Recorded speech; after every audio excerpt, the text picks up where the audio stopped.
keeping track of time when doing some type of session can be challenging, and I've been working out a system that's been pretty effective so far, so I thought I would present it to you on video and open it up for some comments. What I'm doing here first is making this high-low track, and this is going to refer to the how I designate a choice of a D6 roll that I make.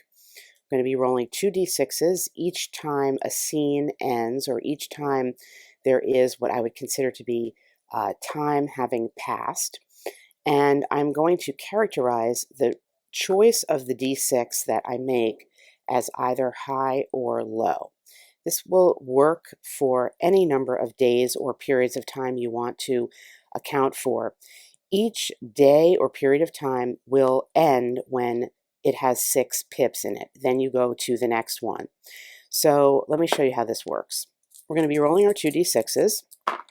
At the end of some type of scene or something, when a period of time has passed, a combat is over, or a discovery has been made.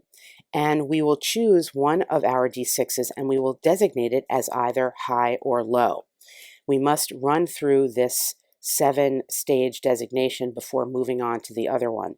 So in this case, we can choose either one to see how much time has passed in the day. Let's go with 2. We're just starting out. We don't want to spend a ton of time. So we will choose 2, and that, of course, is the low designation. So we will continue on rolling, and now we have a 3 or a 6. Let's say, again, we want to still stay in the same day, so we're going to choose 3, and that will be as low.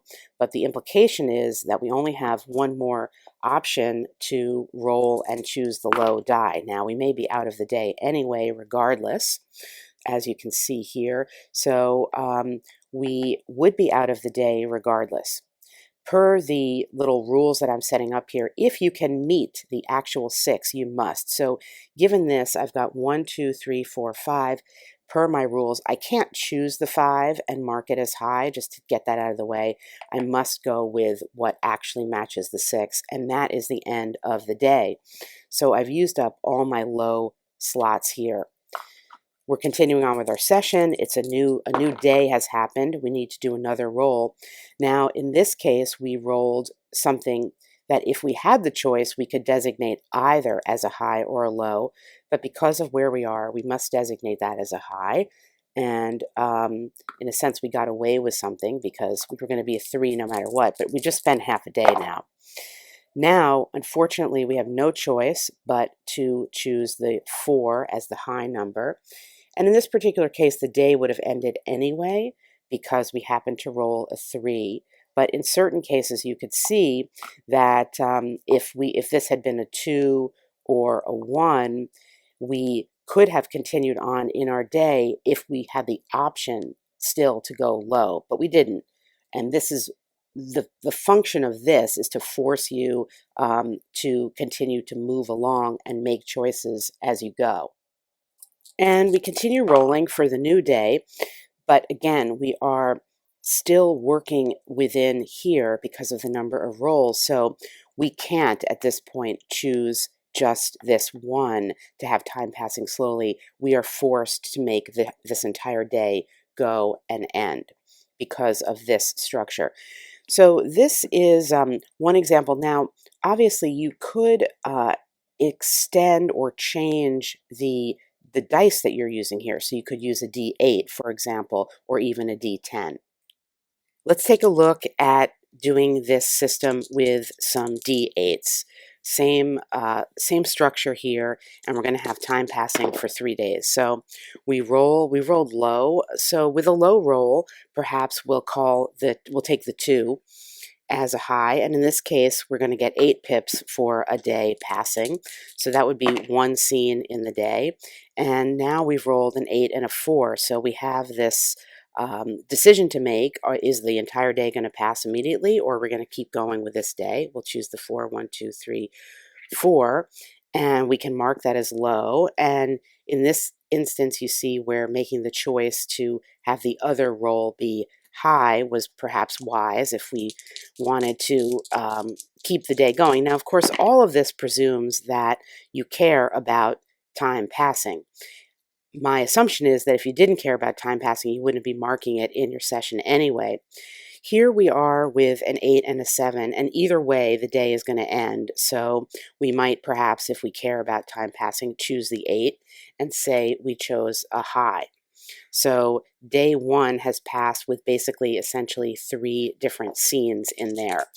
Now, in this case, we've been rolling high, so we haven't really gotten many more scenes, but we've got a 1 and a 5, and again, you see where the decision comes in, perhaps giving you as the solo player or even as a GM, an outside structure to kind of force a choice here. If I chose the 1, obviously this would mean not so much time passing in this day, but I would be using up one of only 2 remaining low slots. If I chose the 5, a lot of time would be passing.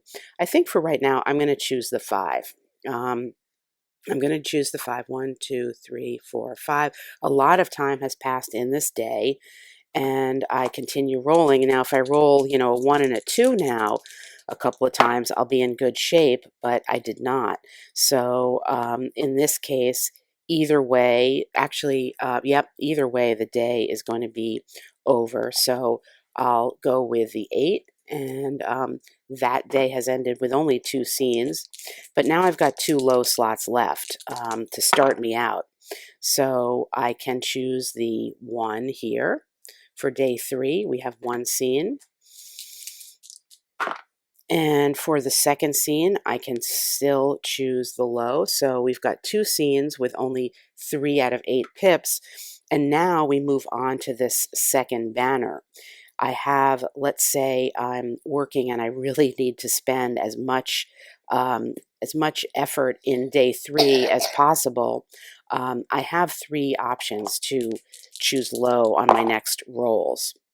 So let's see, we got here a 6 and a 1. So that's good. So this is now the 4th scene, I think. And this can show you how you can extend, you can extend that day.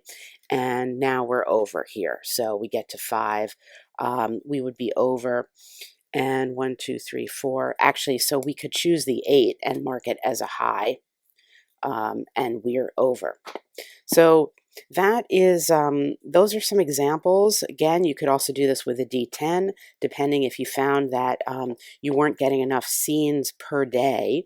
But incorporating this mechanism, I think, is what makes it particularly useful, because you, at a certain point, are going to feel externally speeded up and give the illusion that you are not completely in control of dictating how much time is passing, how far the day is going, and how much time you're spending on each action in that day.